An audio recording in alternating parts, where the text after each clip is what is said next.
Olá pessoal, tudo bem? Estou aqui de novo para conversar com o seu coração e não com o seu cabeção. Se você sente afinidade com a minha energia, então esse vídeo é para você.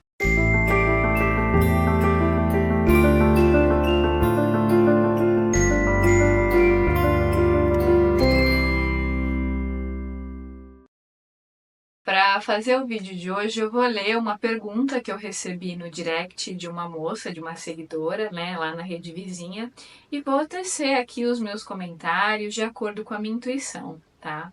Vou chamá-la de Maria, esse não é o real nome dela, mas eu vou preservar a identidade dela. Ela falou assim: Olá, amo seus vídeos, assisto vários. Gostaria de saber se você pode falar um pouco sobre esse tema. Eu já fiz terapia gratuita, leio, assisto vídeos, medito, oro, mas parece que eu nunca melhoro. Eu tô sempre reativa, me estressando e chorando, carente, ficando triste a toda hora. A psi dizia que eu colocava todos à minha frente. Eu nunca sei o que eu quero, o que sou e o que eu gosto. Além disso, sempre fico mal porque minha família não é como eu queria, só brigam, se xingam, não tem amor, pelo menos não do jeito que eu sonhei. E sei que sou adulta, entendo que cada um dá o que pode, mas uma parte minha não aceita isso. Sempre me sinto sozinha e sem ninguém que me ama. Eles sempre falaram que ninguém nunca me amaria e ficaria comigo. E eu nunca namorei, minhas relações no geral são difíceis, muitas vezes choro, porque penso que eles têm razão. Mas não quero mais viver assim, quero muito curar essa mágoa e esse trauma. Mas eu já não sei como, eu quero me amar como esperei a vida toda da minha família e agora dos outros. Por favor, Gi, ficarei muito grata se um dia você abordar esse tema. Amo seus vídeos e você. Vou falar aqui de acordo com a minha intuição. Claro que é super importante que você continue na terapia, que você tenha uma ajuda especializada para o seu caso. Se você não tiver condições de bancar uma terapia, sempre tem a possibilidade de buscar as clínicas escola de psicologia que cobram um valor simbólico, às vezes até atendem gratuitamente, ou você pode buscar pelo SUS, ou até mesmo em algumas plataformas online, onde alguns psicólogos cobram valores simbólicos, tá? Então eu sugiro que você se mantenha na terapia, que você não deixe de fazer, porque ao que me parece, esse é um processo mais longo para você construir, né, a sua própria autoestima, para o seu próprio desenvolvimento pessoal. É preciso que você tenha muita paciência consigo mesma, que você não queira mudar do dia para a noite, porque é um processo. Eu mesma também já fui uma pessoa muito reativa, inclusive tem vários vídeos sobre esse assunto no canal. Se não me engano, o título de um deles é Como deixei de ser tão reativa e acessei a frequência amorosa.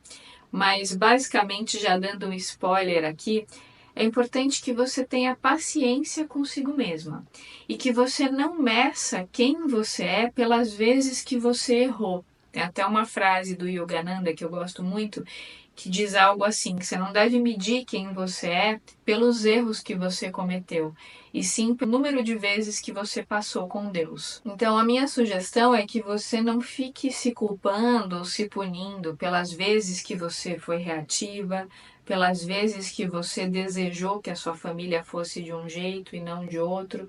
Não, não foca nisso. Foca nos pequenos acertos que você tem a cada dia, porque esse processo de desenvolvimento da consciência, gente, é um processo longo, lento. Ninguém muda do dia para a noite.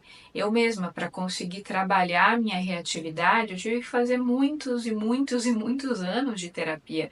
Terapia corporal, fiz também muitos anos de Theta Healing para reprogramação de crenças. Fiz o meu tratamento com a Ali, que me ajudou demais a conseguir me desidentificar da raiva, né? Porque o que é a reatividade? O Osho já falava que a raiva é o amor que está doente. Então, na verdade, é a mesma energia. É uma questão da gente aprender a mudar a consciência para saber como transformar essa raiva em amor. E quando a gente vai expandindo a consciência, a gente percebe que toda aquela raiva guardada, na verdade, era um amor que queria fluir, mas a gente não sabia como fazê-lo fluir, por ter baixa autoestima, por não se sentir amada, por não ter desenvolvido um sentimento interno de pertencimento. O que me parece aqui no seu texto, Maria, é que você tem essa expectativa da sua família ser diferente. Tem um desejo seu de que isso aconteça. Isso não vai acontecer. Você mesma disse, cada um dá o que tem. Cada pessoa está num nível de consciência. A gente não pode basear o nosso desenvolvimento, a nossa felicidade na mudança do outro, porque inevitavelmente quando a gente projeta a nossa luz no outro e fica esperando que as pessoas sejam diferentes para que a gente se sinta melhor, inevitavelmente a gente vai se frustrar, porque cada um tem o seu próprio processo. Somos nós que temos que trabalhar as nossas carências, que temos que aprender a delimitar o nosso espaço, o nosso território, falar não sempre que necessário, construir relações dignas e saudáveis. Mas esse processo é sempre de dentro para fora e não de fora para dentro. Ou seja, explicando melhor, não é o mundo que tem que mudar, ou a nossa família que tem que nos tratar diferente para que a gente se sinta amado. Porque se a gente não tem autoestima, as pessoas podem até nos amar, mas a gente não vai nem saber como receber, nem vai saber identificar aquilo como amor, porque a gente não acessou o nosso amor interno.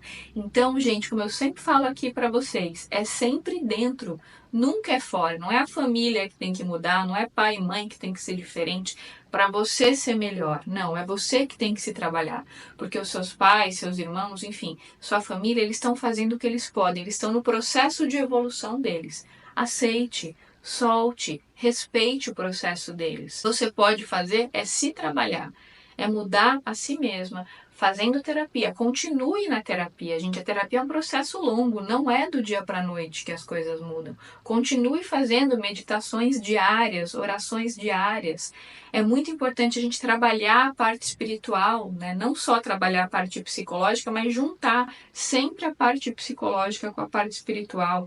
Se você acreditar, se fizer sentido para você, busque um centro espírita da sua confiança para você fazer um tratamento, para você receber passes e continue com a sua psicóloga ou com outra da sua confiança, mas mantenha o tratamento psicológico e tenha paciência consigo mesma, porque esse processo pode levar anos. Às vezes algumas pessoas me procuram e falam: "Ah, Gisela, eu tô tentando meditar já faz alguns meses e eu não consigo." Aí quando eu vou conversar com a pessoa faz 2, 3 meses.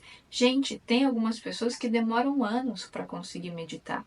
Mas a gente precisa ter essa paciência, essa persistência. A gente está nesse mundo para desenvolver a consciência, para se autoconhecer, para expandir a nossa percepção, a nossa amorosidade. Esse planeta ele é uma escola, então a gente não vai aprender tudo o que a gente precisa do dia para a noite. Não é em uma oração ou em uma meditação que a nossa vida vai se resolver. É preciso ter consistência nas meditações e persistência. Então, fazer todo dia, às vezes várias vezes por dia, se você puder, ter aquele horário, 2 vezes por dia, por exemplo, que você faz a sua meditação. Pode ser uma meditação de 5 minutos, 10 minutos, não tem problema. O importante é que você pare tudo, silencie o ego e faça aquela meditação. Faça as suas orações todos os dias, faça o seu tratamento psicológico. É impossível que a longo prazo você não tenha o mínimo de resultado se você tiver essa persistência. Nem que o resultado seja muito pequeno, não tem problema. Condicione o seu cérebro a focar nesses pequenos resultados. Como é que você percebe isso? De repente, um dia que a sua mãe foi um pouco reativa com você ou com seus irmãos, por exemplo, não sei se você tem irmãos, não ficou muito claro no texto. Vamos supor que ela foi um pouco reativa com eles. Ao invés de você julgá-la e condená-la pela atitude dela e desejar que ela seja diferente, faça uma oração para o mentor espiritual dela e para o seu. Isso é algo que eu sempre ensino aqui. A gente não pode mudar o outro, mas a gente pode fazer essa interferência energética, porque quando a gente reza para o mentor da pessoa e para o nosso, o mentor daquela pessoa, que é o guia espiritual, né, o mentor espiritual, todo mundo tem um mentor espiritual. Quando você faz uma oração, um Pai Nosso, por exemplo, e intenciona para o mentor da sua mãe, ele vai saber como canalizar o ectoplasma da vibração da oração de acordo com aquilo que a sua mãe precisa, entende? E aí você faz a mesma oração, um Pai Nosso, por exemplo, para o seu próprio guia espiritual. Faça isso todos os dias, não tente interferir querendo moldar a sua família de acordo com o que você acha certo.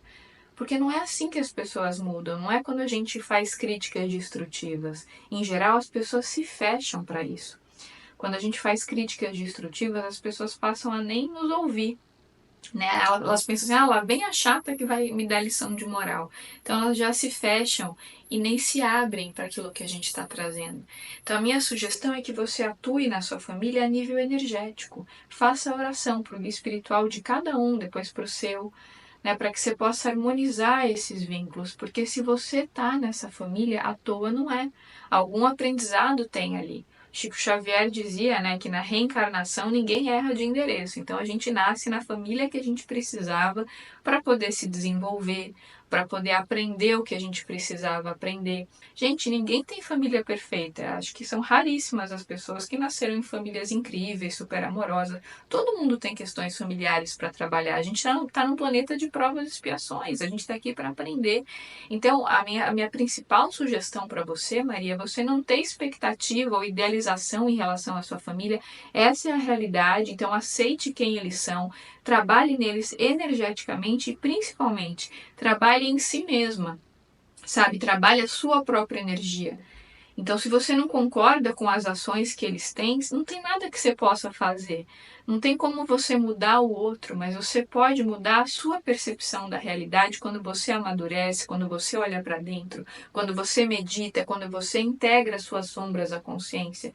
Então, se você está fazendo terapia, meditando todo dia, rezando todo dia, trabalhando a sua espiritualidade, se você está construindo uma vida interior rica, fazendo coisas que você gosta, olhando para dentro, se percebendo, se desenvolvendo, inevitavelmente, mais cedo ou mais tarde, não tem como você vai colher os frutos disso. Mas tenha paciência consigo mesmo. Se eventualmente você voltar a ficar reativa, para tudo quando a raiva vier, deixa ela vir, não reprima a raiva, mas observa a raiva.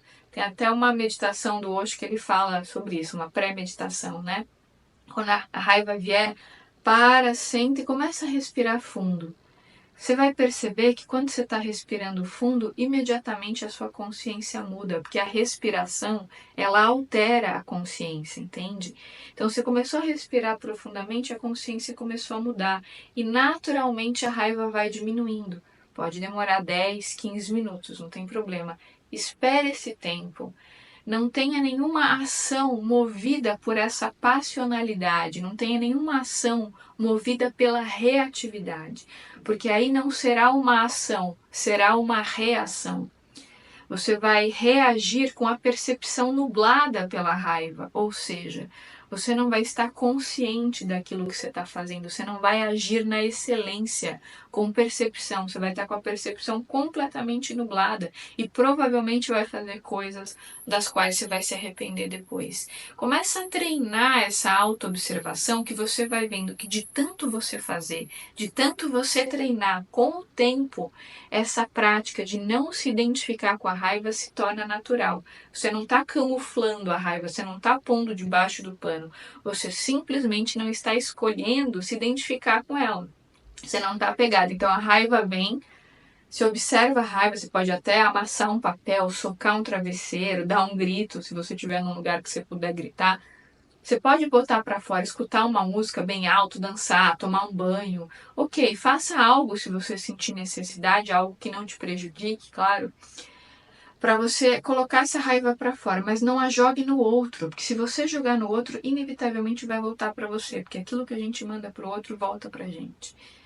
Né? Então, o ideal, a meu ver, sentiu muita reatividade, tá com vontade de discutir, de falar, não, não é assim, porque tá errado. Para tudo, silencia o egão, vai sentar numa cadeira, num cantinho, num sofá, na sua cama e respira. Respira profundamente pelo diafragma e se torna uma observadora de si mesma, sem se apegar à raiva. Começa a olhar para essa raiva como se você fosse uma personagem.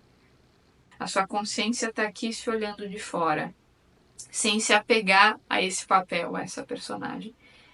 E aí você vai perceber que você está com raiva, você não é a raiva. O fato de você cometer um erro ao ficar muito reativa não significa que você seja esse erro.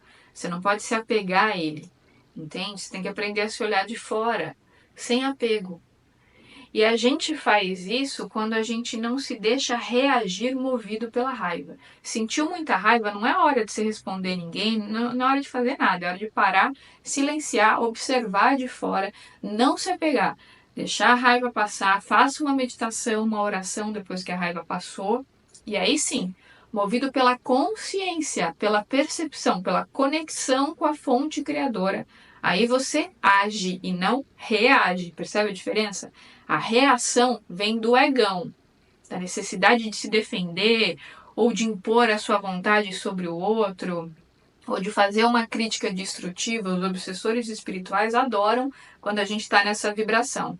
A gente vira o famoso puleiro de Egum, né? De Egum atrapalhado. Eles grudam na gente e ficam insuflando pensamentos negativos. Mas cabe a nós, seres racionais, seres inteligentes, com inteligência emocional, saber exercer o autocontrole, a autopercepção, através da conexão com a fonte criadora, para não vomitar esse lixo no outro. Somos adultos, pessoas maduras, a gente tem que aprender a ter controle emocional, a ter maturidade para isso, de não se deixar levar por uma passionalidade. Isso é autoconhecimento, isso é maturidade, isso é autopercepção.